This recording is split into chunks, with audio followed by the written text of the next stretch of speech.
Alhamdulillah, wassalatu wassalamu ala khairil mursalin. Nous sommes dans la deuxième partie de ce sujet, l'art de se comporter avec l'époux. Ce thème consacré aux femmes, et on s'est arrêté à l'art d'écouter et d'obéir l'époux dans ce qui est convenable. Et j'ai évoqué le hadith de Abdurrahman ibn Auf, dans lequel le prophète sallam a dit: si la femme fait ses 5 prières, jeûne sans moi, préserve son sexe et obéit à son mari, il lui sera dit: rentre au paradis par la porte que tu désires. Et là, je t'invite à écouter ce hadith-là. C'est le hadith de Asma bint Yazid, l'Ansariya. Prends la leçon de cette femme. Tu dis toujours que nous, les sœurs, nous devons prendre les femmes, les compagnons parmi les femmes comme modèle. Ben, prends comme modèle cette femme-là. Asma bint Yazid l'Ansariya, l'Ansarite, bien sûr, Ansar signifie les auxiliaires, c'est-à-dire les Médinois, les gens de Médine qui ont soutenu les Muhajiris, les émigrants. Asma bint Yazid l'Ansarite est venue voir le prophète sallallahu alayhi wa sallam alors qu'il était entouré de ses compagnons. Et il a dit: فقالت بأبي أنت وأمي إني وافدة النساء إليك. Il a dit au prophète sallallahu alayhi wa sallam: que mon père et ma mère soient ta rançon, je suis l'ambassadrice des femmes auprès de toi. وأعلم أنه ما من امرأة كائنة في شرق ولا غرب سمعت في مخرج هذا أو لم تسمع إلا وهي على مثل رأيي. Que mon père et ma mère soient ta rançon, je suis l'ambassadrice des femmes auprès de toi, et je sais très bien que nulle femme, écoute bien chère sœur, que nulle femme, je suis sûr que tu vas être d'accord avec elle, que nulle femme vivant en Orient ou en Occident, au courant de ce que je suis venu te transmettre, ou non, il n'est pas au courant, sans qu'elle ne partage avec moi le même avis. Il n'y a pas de femme qui vit à l'est ou à l'ouest sans qu'elle ne soit d'accord avec moi dans l'avis suivant. إلا وهي على مثل رأيي إن الله بعثك بالحق إلى الرجال والنساء فأمنا بك وبإلهك الذي أرسلك وإنا معشر النساء مقصورات. Il a dit: Allah t'a envoyé avec la vérité aux hommes et aux femmes. Allah t'a envoyé avec la vérité aux hommes et aux femmes. Nous avons cru en toi et à ton Dieu qui t'a envoyé. Nous les femmes sommes prisonnières et cloîtrées chez nous. وإنا معشر النساء محصورات مقصورات قواعد بيوتكم. Nous demeurons dans vos maisons. Nous restons toujours dans vos maisons. Nous gardons vos maisons. ومقضي شهواتكم. Nous satisfaisons vos désirs. وحاملات أولادكم. Nous portons vos enfants. وإنكم معشر الرجال فضلتم علينا بالجمعة والجماعات وعيادة المرضى وشهود الجنائز والحج بعد الحج وأفضل من ذلك الجهاد في سبيل الله. Tandis que vous les hommes, vous êtes avantagés sur nous. Vous êtes avantagés sur nous par la prière du vendredi, la prière de Jama'a, prière commune, la visite des malades, l'assistance aux funérailles, le pèlerinage, après le pèlerinage, c'est-à-dire qu'il multiplie le pèlerinage. Mieux que tout cela, le jihad dans le sentier d'Allah. وإن الرجل منكم إذا خرج حاجا أو معتمرا أو مرابطا. Et quand vous partez pour faire le pèlerinage ou la umrah ou vous partez pour mener le jihad, حفظنا لكم أموالكم وغزلنا لكم أثوابكم وربينا لكم أولادكم فما نشارككم في الأجر يا رسول الله. Quand vous partez pour faire le pèlerinage ou la umrah ou pour mener le jihad, nous protégeons vos biens, nous filons vos habits, nous élevons vos petits. Quelle est donc la part de la récompense que nous vous partageons envoyé de Dieu. Quelle est notre part dans la récompense? Il a dit, cette femme, radiallahu anha. فالتفت النبي صلى الله عليه وسلم إلى أصحابه بوجهه كله.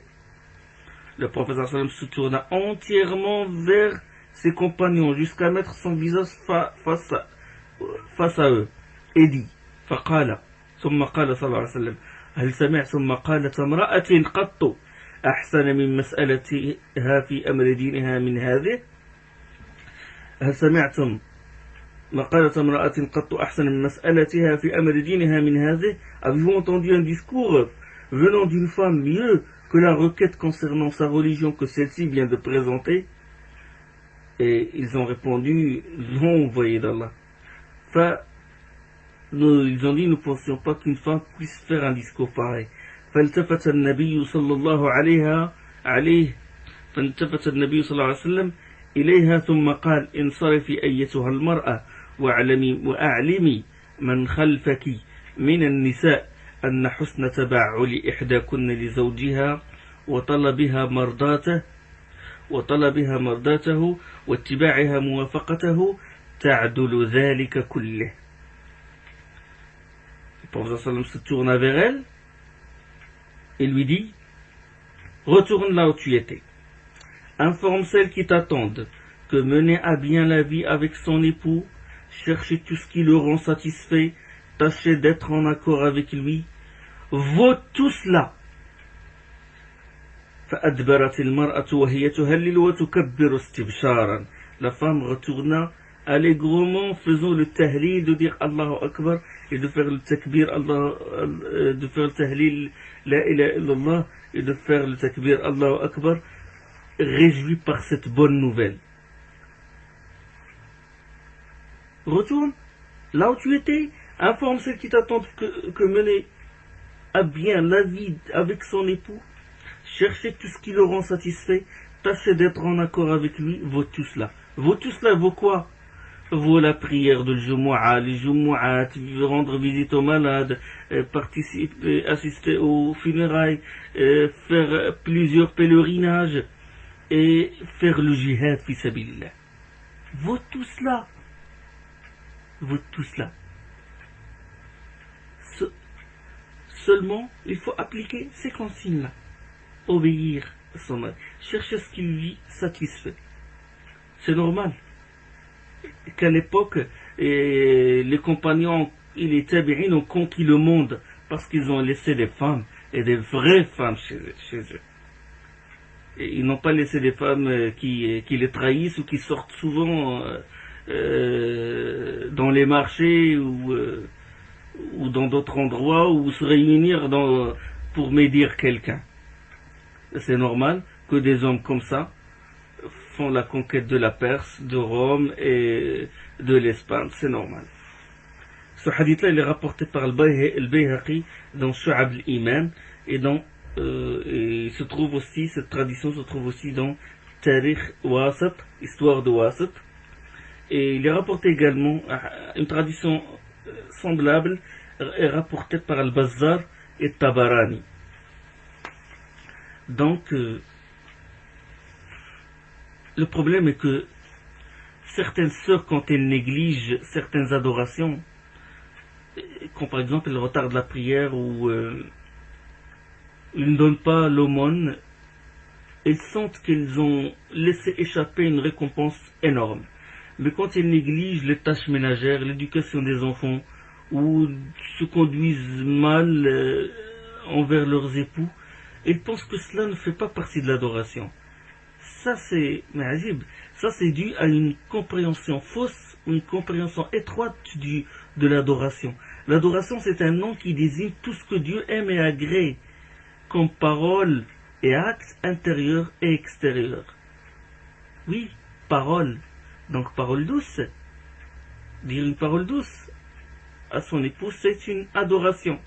Le respecter, c'est une adoration. L'aimer, c'est-à-dire un acte du cœur, c'est une adoration. D'accord? L'aider, c'est un acte du membre. Prier avec lui, c'est un acte du membre, est une adoration. Donc tout ça. Donc, tant que tu es au service de ton époux, c'est que tu es en train de faire une adoration. Il faut mettre ça dans la tête, c'est très important. Parce que Shaitan, les vicissitudes de Shaitan, qu'est-ce qu'il chuchote? Shaitan, au début, il veut mettre la personne, il veut le dévier carrément de la voie et le jeter dans la mécréance, dans le coffre. Quand il ne réussit pas, il le met dans l'innovation. Il le pousse à innover dans les adorations, à ajouter des choses que le professeur sallam n'a pas prescrites. Et quand il ne réussit pas, c'est qu'est-ce qu'il fait? Parmi les pièges qu'il fait, c'est qu'il te grossit une adoration alors que la récompense de cette adoration n'est pas grande. Et il minimise à tes yeux une adoration d'une grande importance. Il dit non, ça c'est pas grave. C'est comme s'il te grossit. C'est comme quelqu'un qui fait par exemple le Qiyam al-Layl. Il veille toute la nuit à prier, à pleurer, et puis il rate la prière du Fajr, la prière obligatoire. Il multiplie les prières surrogatoires et il néglige ce qui est obligatoire. Shaitan, il fait ça. Il fait ça à la femme. Il lui dit, voilà, bon, ne pas obéir, ou quand il te demande de lui rendre un service, tu lui dis quoi, fais-le toi-même. Alors que ça, c'est grave de dire ça. Et puis, de l'autre côté, tu multiplies les invocations, tu multiplies les actes surrogatoires, tu pries tous les jours et tu crois que tu as une grande récompense auprès d'Allah. La science, l'ilm, il t'oriente vers une voie où tu fais moins d'efforts et tu as plus de récompenses. Si tu fais toute ta vie l'effort dans ce sens, obéir à son mari, consolider,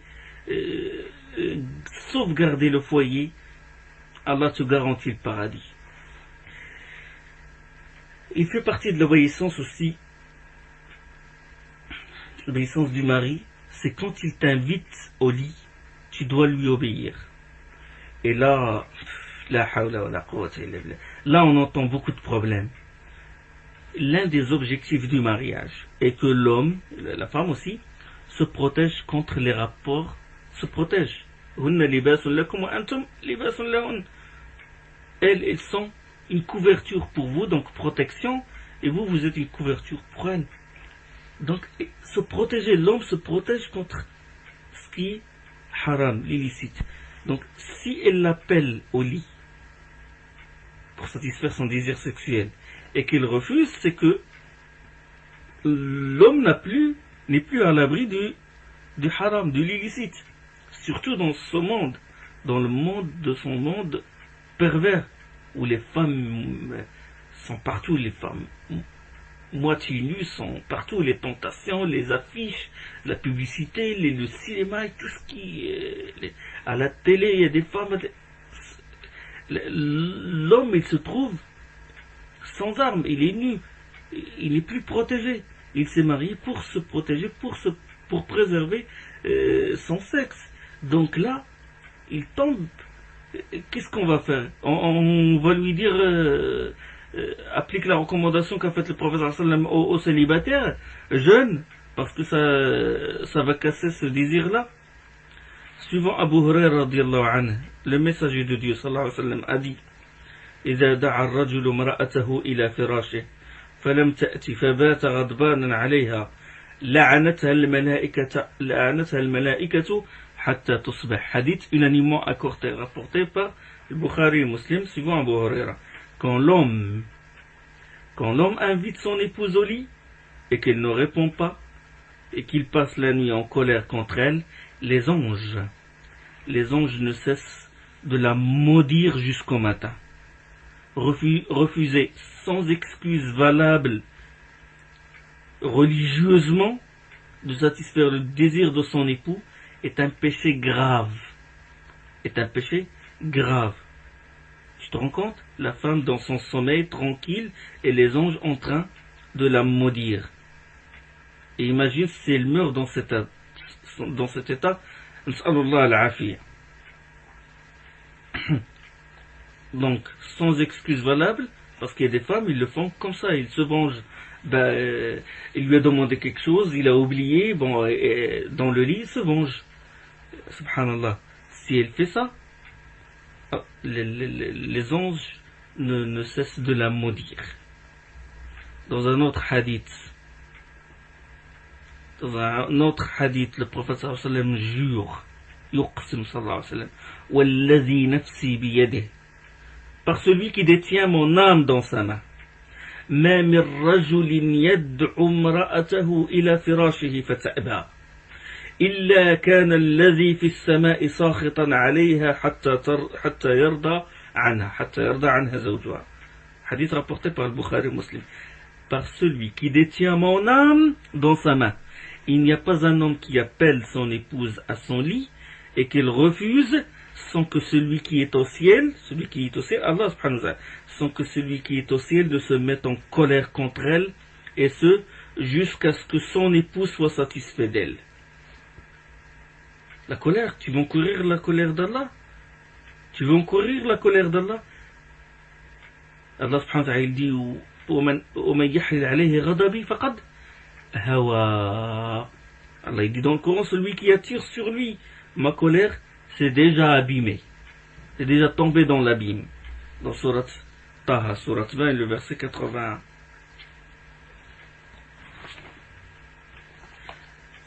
Donc, il y a autre chose, une autre sonnette d'alarme, attention, c'est que l'acceptation des actes d'adoration dépend de l'obéissance de l'époux.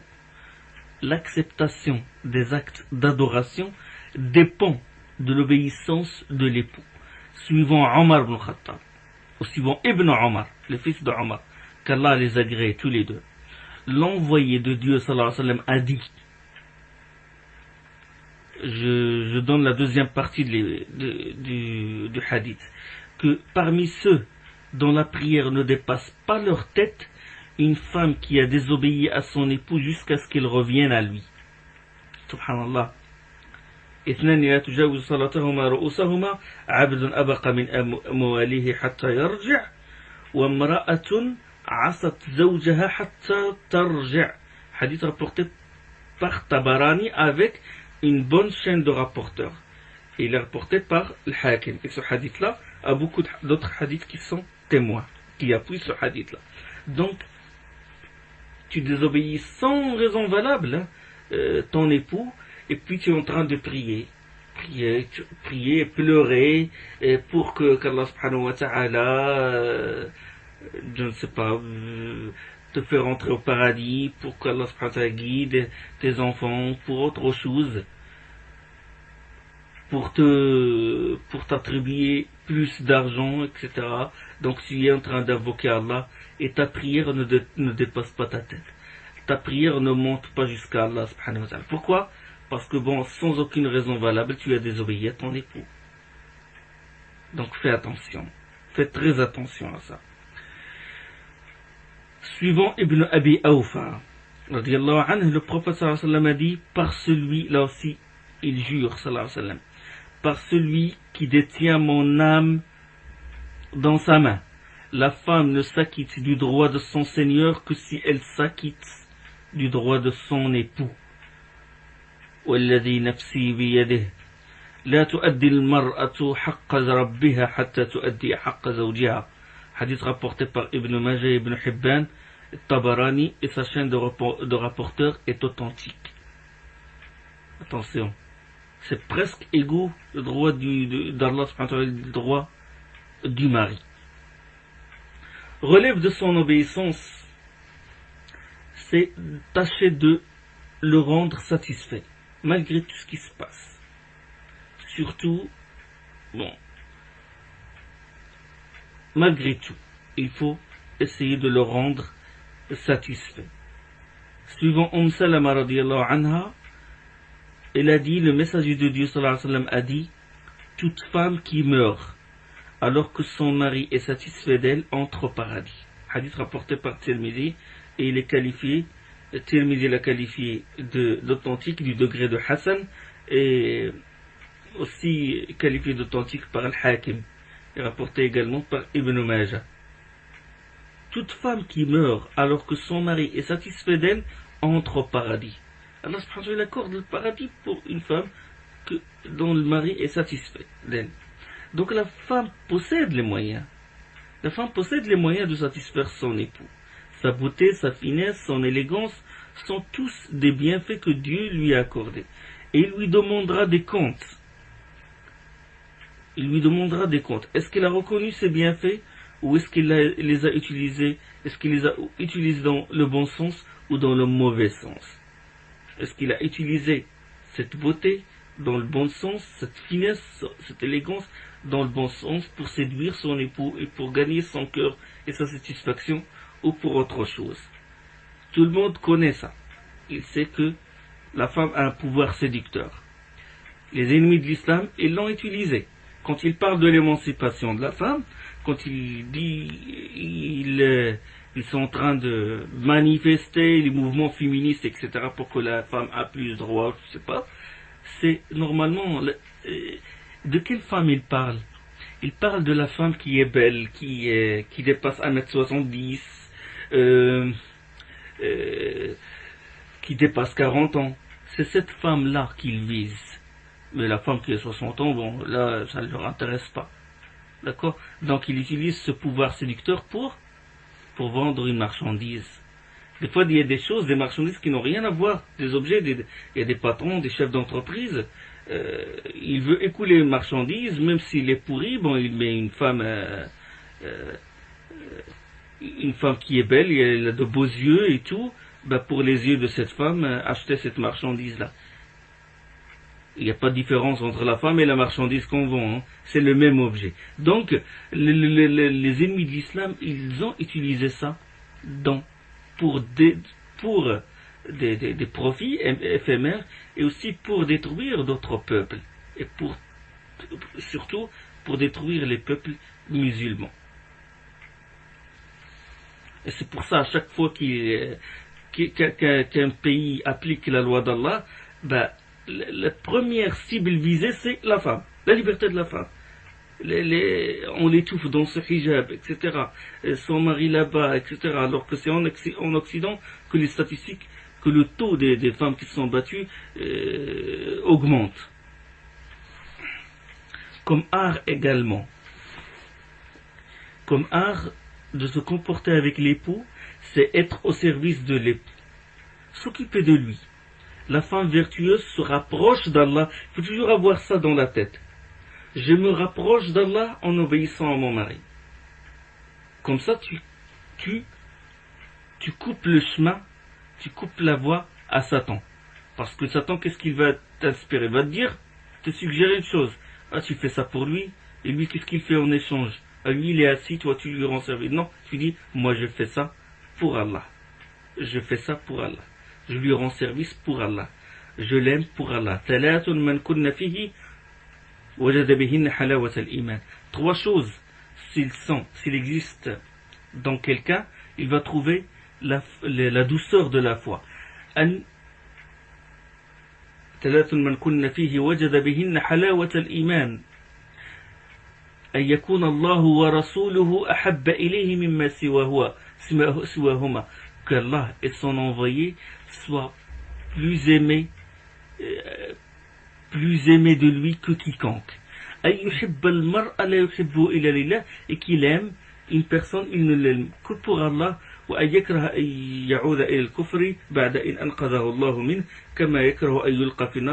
qui lui répugne de revenir à la mécréance après qu'Allah l'en a sauvé, comme il lui répugne de se jeter en enfer. C'est-à-dire, si on lui donne le choix entre le fait de se jeter dans le feu et d'être mécréant, il va préférer de se jeter dans le feu. Donc,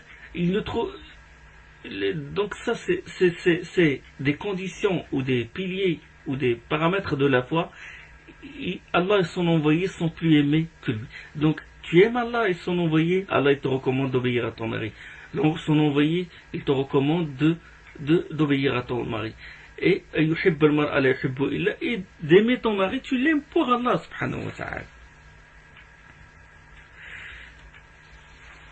Être au service de l'époux, s'occuper de lui, Il y a un hadith dans ce sens. L'époux déjà, il est le paradis ou l'enfer de l'épouse. Husay ibn Muhsin, il rapporte que sa cousine est venue voir le prophète sallallahu alayhi wa sallam pour un service. Et quand le prophète sallallahu alayhi wa sallam lui a rendu ce service, il lui dit: es-tu marié? Adati zawjin anti? Es-tu marié? Et il a répondu: qalat na'am. Oui, répondit-elle. Et il lui a dit, le prophète sallallahu alayhi wa sallam: kayfa anti lahu? Comment es-tu vis-à-vis de lui? Ou comment es-tu dans ta conduite à son égard? Et il a répondu: ma aluhu illa ma ajaztu anhu. Il a répondu, cette femme: je veille toujours à m'occuper de lui, à moins qu'il s'agisse de quelque chose qui dépasse mes capacités. Regarde, elle use ses efforts et tout pour satisfaire son mari.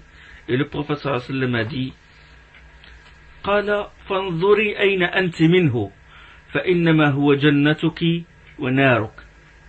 Il lui a dit sallallahu alayhi wa sallam: vois, où es-tu par rapport à lui, car il est soit ton paradis, soit ton enfer. Et le hadith, il est rapporté par Ibn Abi Shayba, il est qualifié d'authentique par le Hakim, et cette authentification de l'Hakim a été confirmée par le Hafid al-Zahabi, et le Munziri dans Targhib, dans son ouvrage Targhib al-Targhib, a dit que ce hadith a été rapporté par Ahmad al-Nasa'i avec 2 chaînes de rapporteurs authentiques. Donc il est le paradis ou l'enfer de son épouse, comme a dit le prophète sallallahu alayhi wa sallam. L'imam al-Manawi, dans l'exégèse de ce hadith, a dit, question de ce hadith, il a dit: Unzuri ayna anti minhu. Quand le prophète sallallahu alayhi wa sallam dit: vois où en es-tu, où es-tu par rapport à lui.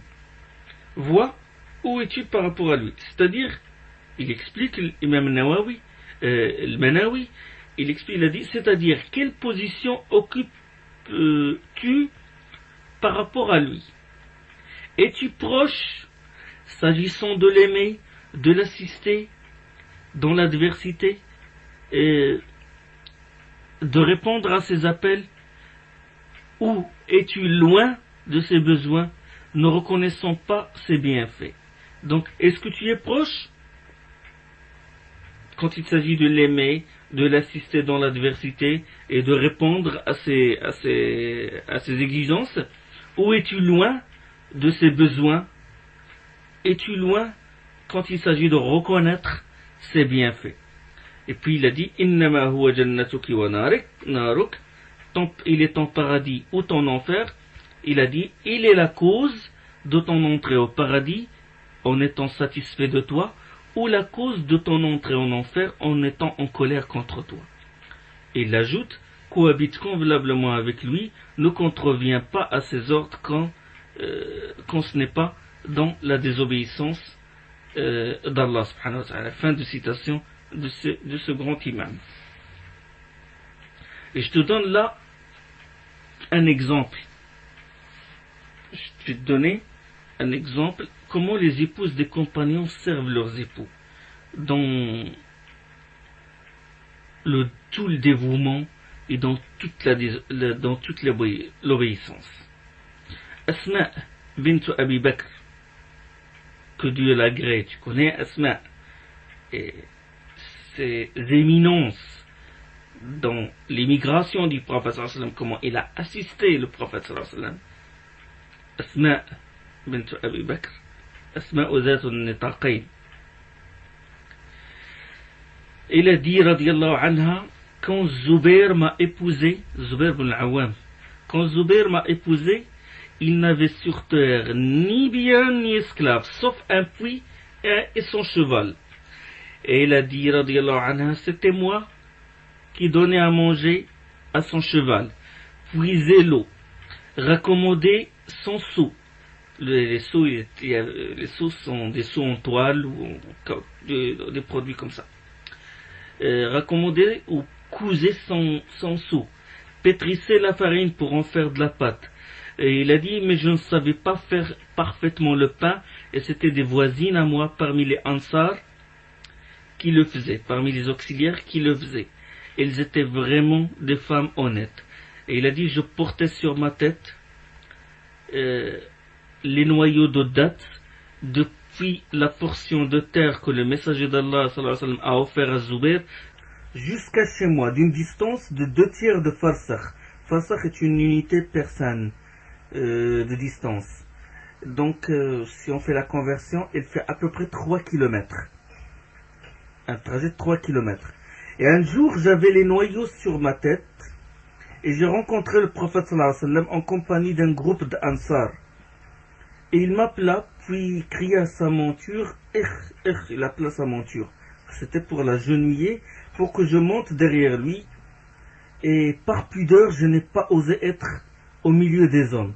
Et je me suis rappelé Zubayr et sa jalousie. Il est très jaloux. Et le messager de Dieu sallallahu alayhi wa sallam a compris que ma pudeur m'a empêché de monter derrière lui. Et il est parti. Et je suis allé voir Zubayr et je lui ai dit que j'ai rencontré le messager de Dieu alors que je mettais les noyaux de dot sur ma tête. Et je me suis rappelé ta jalousie.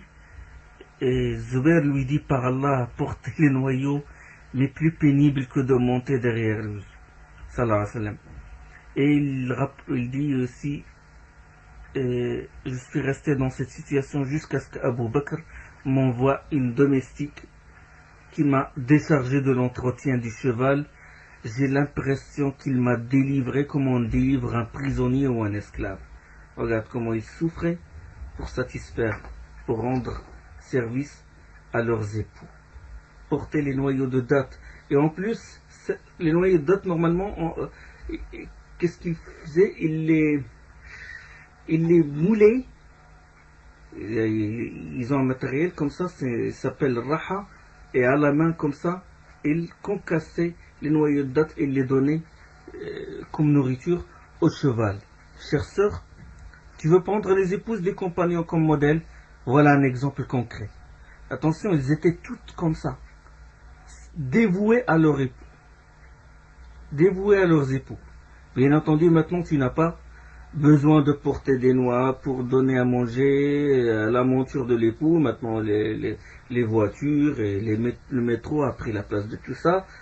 Et tu n'as pas besoin de puiser l'eau du puits.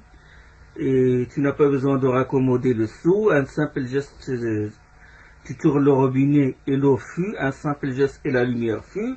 Tu n'as pas besoin de laver les vêtements laver les vêtements de ton époux ou de les filer, comme a dit Asma bint Yazid. Le lave-linge il fait ce travail, les vêtements ça se vend partout, l'électroménager maintenant, tout ce que Dieu t'a tout facilité, et pourtant il y a des sœurs qui multiplient les plaintes et les lamentations. Allah vous a facilité beaucoup de choses. Comme art de se comporter avec l'époux, et ça c'est, je m'adresse à l'épouse qui travaille à l'extérieur de la maison. Et là, je t'avertis. Il ne faut pas que ton emploi soit la cause du déséquilibre de ton foyer. Attention. Attention. Le sujet ici est long. Et je me contente de souligner que la femme peut travailler, mais sous condition. C'est que le travail doit être licite. Elle ne doit pas travailler dans une banque ou dans un endroit illicite. Et le travail doit convenir à sa nature. Il ne doit pas user sa santé et tout, parce que bon,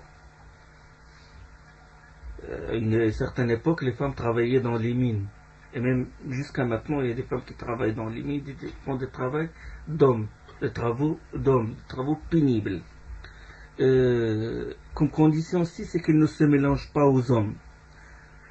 Comme condition également, c'est qu'elles se conforment strictement à son hijab.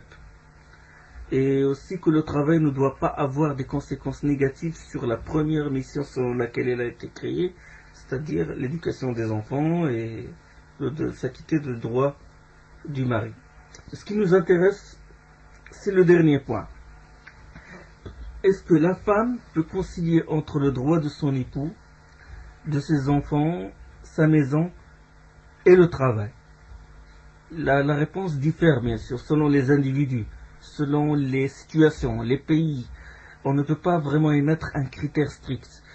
Quoique c'est difficile dans un pays comme la France, par exemple, ou dans une ville comme Paris, surtout à Paris. Et le Cheikh Ibn Baz, rahimallah, il a dit, bon, prenez ce qu'il a dit comme des grandes lignes, comme fatwa de façon globale. Parce que certaines sœurs vont dire, écoutez, Ibn Baz, il ne sait pas ce qui se passe dans les pays européens, mais ça c'est les grandes lignes, et je suis sûr que vous allez être d'accord avec lui. Il a dit, rahimallah, il a dit, si le travail de la femme loin des hommes rend les enfants livrés à eux-mêmes, et cause un manquement au devoir vis-à-vis de l'époux, sans en être légalement contrainte, il devient illicite, car cela signifie un éloignement du rôle naturel de la femme et une négligence de la mission délicate qu'elle doit accomplir, ce qui en résulte une mauvaise construction des générations à venir et un délabrement des liens au sein de la famille.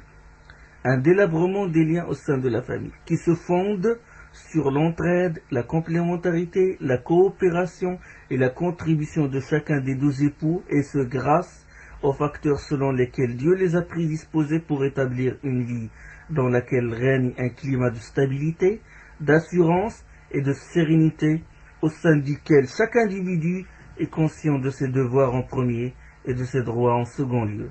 Donc, fin de citation du Cheikh Rahimahullah. Très, très important ce qu'il a dit. Et sache donc que tu peux sacrifier ton travail sur le compte de ton époux et de tes enfants, mais ne sacrifie jamais le droit de l'époux et l'éducation des enfants au profit de ton travail. L'argent est récupérable, mais jamais les enfants et l'époux. Celui qui abandonne une chose pour Allah, Allah le dédommagera. N'est-il pas le pourvoyeur, subhanahu wa ta'ala? Et nous avons vu de nombreux exemples. Et des femmes ont laissé leur travail pour se consacrer à leur époux, et Allah subhanahu wa ta'ala leur a donné la baraka dans la famille. Comme art également, c'est l'aider dans l'obéissance de Dieu et l'inciter à faire les œuvres salutaires. Et je vous dis, là c'est un conseil, tout conflit qui éclate entre les deux conjoints, c'est à cause des péchés.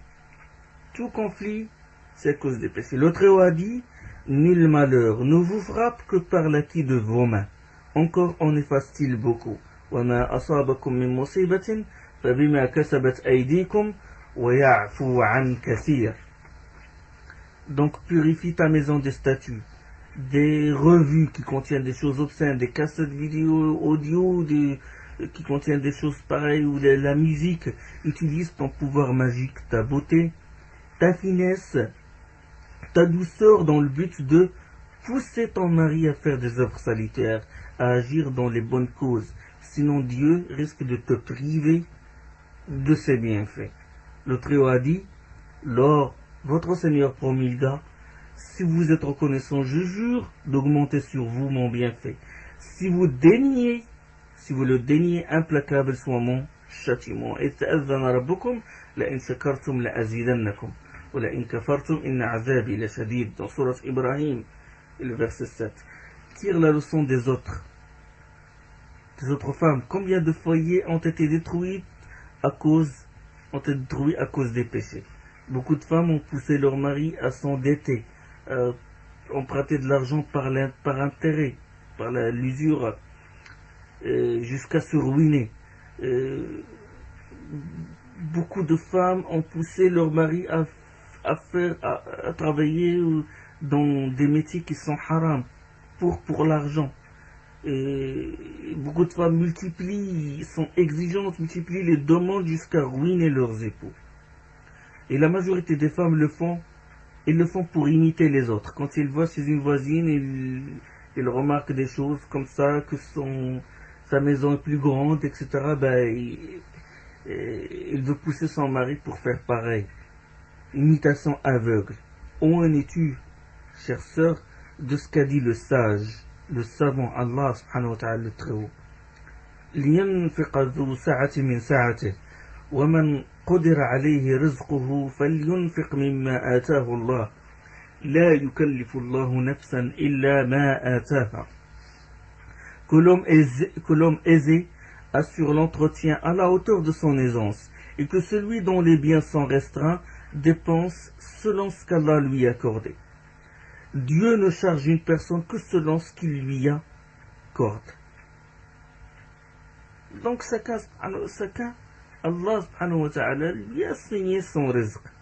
Et là je t'oriente vers d'autres moyens pour gagner le cœur de ton époux et la satisfaction d'Allah. La femme, elle doit agir selon les désirs de son époux, bien sûr dans le convenable. Elle doit protéger les biens. Comme a dit le prophète sallam, la meilleure épouse est celle qui te réjouit quand tu la regardes. Et quand tu lui donnes un ordre, elle s'y conforme. Et quand tu t'absentes, elle préserve aussi bien ton honneur et tes biens.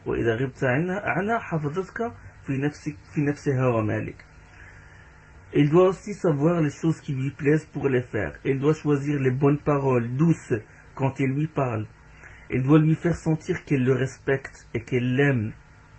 Ça c'est très important. Parce que beaucoup de sœurs sous-estiment leur mari, les dédaignent.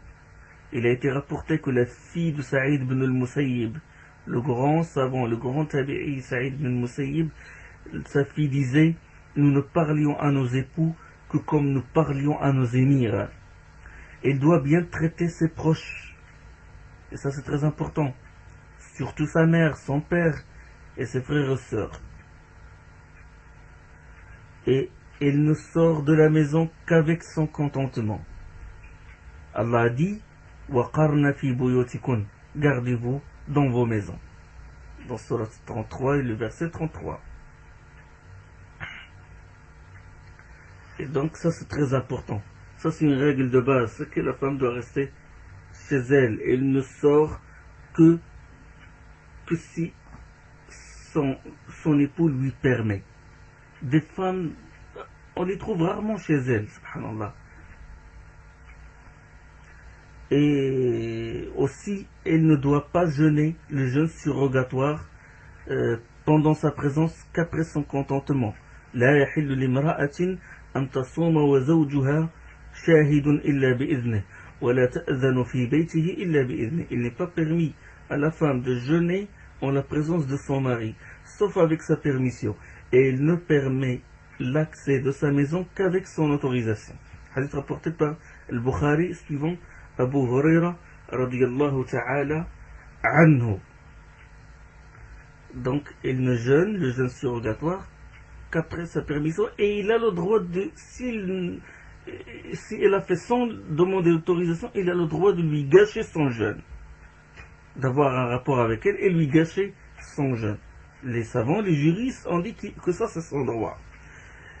Et je termine par une histoire. Ces deux grands savants se sont réunis. C'est Sharih al-Qadi et Sha'bi. Deux grandes références de savants dans l'islam. Le grand Sharih, le juriste connu, le juge très connu, et le grand Sha'bi, ce sont tous des hommes qui ont rapporté beaucoup de hadiths, et l'imam al-Bukhari, il a rapporté beaucoup de hadiths. Donc, ce sont deux grands éminents cheikhs. Sha'bi, il a appris des milliers et des milliers de hadiths. Et Shurayh, le juge, il a conseillé Sha'bi de choisir pour épouse une des femmes de Bani Tamim. Bani Tamim, la région de Riyad, Najd. Une des femmes de Bani Tamim. Il lui dit, Sha'bi, je te conseille les femmes de Bani Tamim. J'ai vu que ce sont des femmes sensées.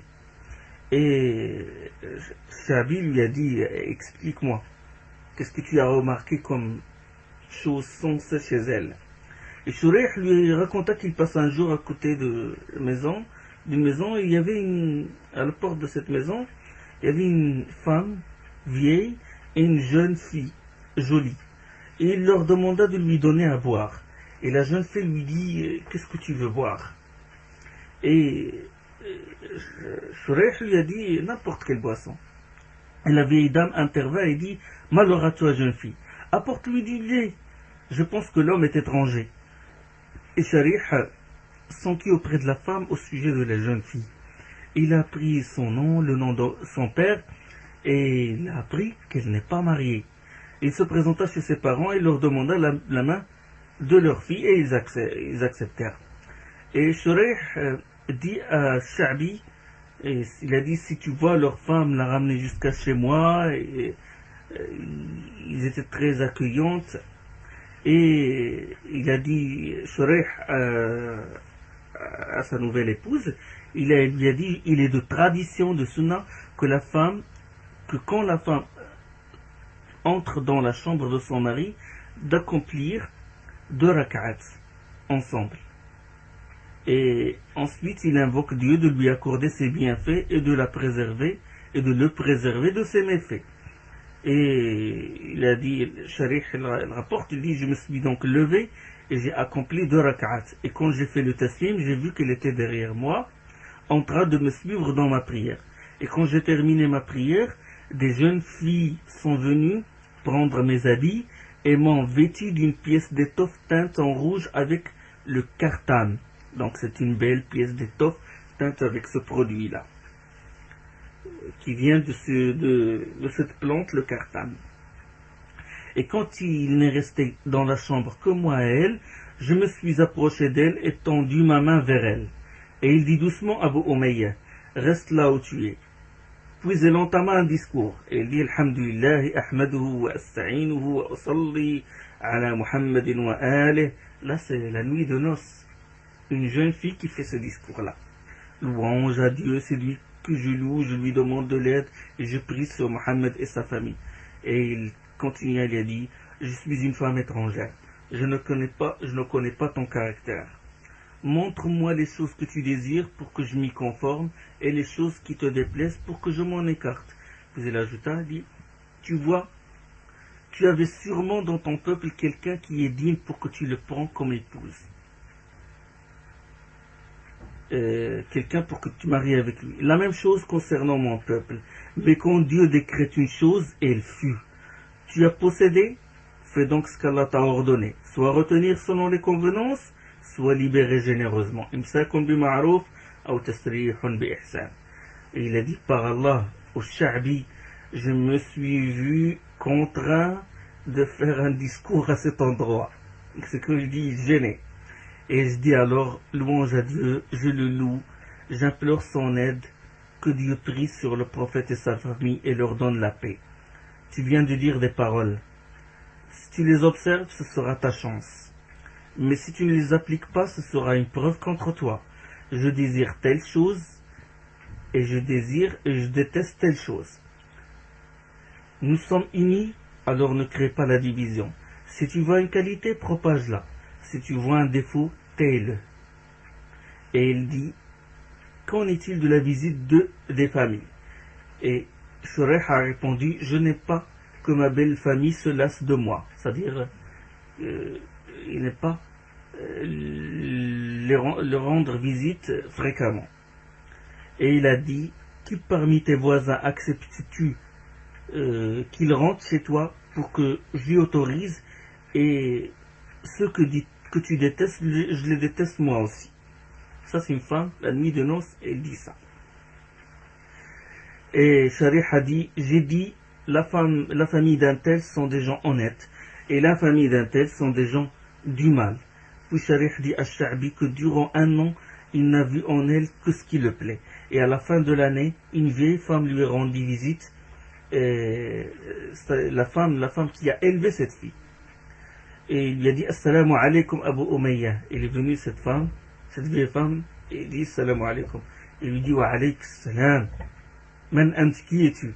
Il a dit, je suis ta belle-mère. Ta belle-mère, ce n'est pas vraiment la mère de la fille, mais celle qui l'a éduquée. Il lui a dit, que Dieu te fasse rapprocher de lui. Qarrabakillah. Il lui a dit, qu'est-ce que tu penses de ton épouse? Donc il a dit, alayhi salam, qui es-tu? Il a dit, je suis ta belle-mère. Il a dit, que Dieu te fasse rapprocher de lui. Puis la vieille dame lui a dit, qu'est-ce que tu penses de ton épouse? Il a dit, bonne épouse. Puis la vieille dame dit alors, Abu Umayya, la femme peut être pire dans deux situations. Quand elle donne naissance à un enfant et quand elle est gâtée par son époux. Quand tu doutes de quelque chose, sois ferme. Car par Allah, les hommes ne gardent pas chez eux pire qu'une femme gâtée. Ça, c'est la recommandation qu'il lui a faite. Et Shuraih lui dit, il dit à Sha'bi, par Allah, il a dit à la femme, par Allah, tu l'as éduqué et tu l'as fait parfaitement. Et là, la vieille dame lui a dit, veux-tu que ta belle famille te rende visite? Et il lui a répondu, elle est la bienvenue. Et au bout de chaque année, la vieille dame vient lui rendre visite et lui donne la même recommandation. Et Shuraih a dit à Sha'bi, pendant 20 ans, il n'a vu en son épouse ce qui le déplaît. Il n'a rien vu de ce qui le déplaît. Sauf une seule fois, il a dit, sauf une seule fois où je me suis mis en colère. Et c'était moi le fautif. Et puis il lui a raconté, il a dit, un matin, c'était le Fajr, Shuraih a entendu le muezzin faire l'iqama de la prière, et puis il a voulu se presser pour rattraper la prière. Et là, il s'apprêtait de partir à la mosquée quand il a vu un scorpion. Et il a pris un récipient, il a retourné le récipient, il l'a mis sur ce scorpion-là pour le bloquer. Et il a crié à son épouse, Zainab, ne bouge pas. Et ça doit être une scène, je crois, c'est là où il dormait. Et puis, quand il lui a dit ne bouge pas, la pauvre, elle est restée immobile. Il a obéi à son mari. Quand il lui a dit ne bouge pas, il n'a pas bougé. Et le scorpion a réussi à se glisser sous le récipient et il l'a piqué dans le doigt. Et Shuraih s'est mis en colère. C'était la seule fois et c'était lui le fautif. Donc regardez cette femme, le comportement de cette femme, la haute moralité de cette femme-là et prends-la comme modèle. Donc, comme je dis, j'ai terminé avec cette histoire-là et comme j'ai dit au début qu'il faut tenir compte du droit de l'époux parce qu'il est très important. Ça, c'est très important. Et ce sujet-là, j'ai remarqué qu'il est assez tabou. Beaucoup ne veulent pas parler de ce sujet. Ils disent non, on va blesser les sœurs et tout. Non, il faut dire la vérité. Il faut lui montrer l'importance parce que Allah a insisté sur ce point pour bâtir une génération, pour consolider les liens, pour sauvegarder les foyers. Et quand le foyer est sauvegardé, l'homme il vit heureux, il peut donner, il peut faire la da'wa comme il faut. Et quand la femme elle peut vivre heureuse et gagner le paradis après. Et je dis attention parce qu'il y a des sectes et certaines associations, ils ne veulent pas aborder ce sujet parce qu'ils ont peur. Et si on dit ça, bon, le droit du mari passe avant, etc. Et elles, surtout, ils veulent utiliser certaines sœurs pour c'était pour leur passion. Parce que j'ai vu, moi, personnellement, il y a des sectes qui utilisent des sœurs pour faire la da'wa dans des endroits qui sont pas convenables. Et ils les utilisent, ils mettent le maquillage et tout pour attirer d'autres filles, pas pour les faire le da'wa pour Allah, mais pour agrandir leur cercle. Et donc c'est très important le droit de l'époux. Et certaines sœurs, ils se plaignent, ils disent ils ne me laissent pas participer dans des leçons, ils ne me laissent pas se réunir avec d'autres sœurs. Attention, si cette réunion, il n'y a que la médisance, il vaut mieux rester chez soi. Si le cours que tu vas assister n'est pas vraiment profitable, ne profite pas ne donne pas quelque chose de positif dans ta vie, dans tes adorations, ne te rapproche pas davantage d'Allah, ce n'est pas la peine. À quoi ça sert d'assister à une conférence dans laquelle on parle par exemple de la mondialisation et ton petit monde, il est vraiment ton petit monde, c'est-à-dire chez toi, il n'est pas bien entretenu. À quoi ça sert de parler par exemple de la guerre en Afghanistan, de la guerre en Irak, alors que la guerre risque de se déclencher chez toi. Donc fais très attention et dose bien les choses. C'est ma dernière recommandation. Et qu'Allah apporte de l'amour, de la sérénité, de la tranquillité, du bonheur à chaque foyer musulman. وسبحانك اللهم بحمدك أشهد أن لا إله إلا أنت أستغفرك وأتوب إليك